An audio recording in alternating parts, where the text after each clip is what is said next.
В Институте международных отношений Министерства иностранных дел Туркменистана состоялась презентация издания, посвященного благотворительному фонду поддержки детей, нуждающихся в защите имени Гурбангулы Бердмухамедова. В мероприятии приняли участие представители дипломатических миссий зарубежных стран и международных организаций в Туркменистане, руководители и сотрудники Министерства иностранных дел, преподаватели и студенты высших учебных заведений Туркменистана. Выступавшие подчеркнули, что забота о благополучии подрастающего поколения является приоритетной задачей государственной политики Туркменистана посредством данного издания, издаваемого на 3 языках. На страницах книги подробно рассказывается о деятельности фонда, созданного по инициативе национального лидера туркменского народа, председателя Халк Маслахаты Туркменистана в марте 2021 года. Каждый раз, когда я читаю новость о благотворительных акциях фонда имени Гурбангулы Бердмухамедова по оказанию помощи нуждающимся детям, я испытываю особое чувство признательности, гордости и уважения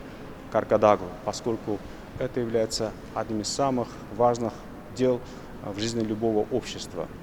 Я бы хотел сказать, что именно помощь и забота нуждающимся детям, сиротам объединяет наши народы, поскольку и в Узбекистане, и в Туркменистане это считается одним из важнейших задач государства и человека. С момента своего образования фонд, которому, согласно постановлению Меджлиса Туркменистана, присвоено имя Гурбангулы Бердмухамедова, проводит большую и эффективную работу, главная цель которой – забота о юных гражданах, лишившихся родительской опеки и нуждающихся в особой социальной поддержке. Новая книга включает ряд глав о обеспеченности своих условий, не оскудеет рука дающего, ценность жизни и здоровья, опекунство – свет надежды.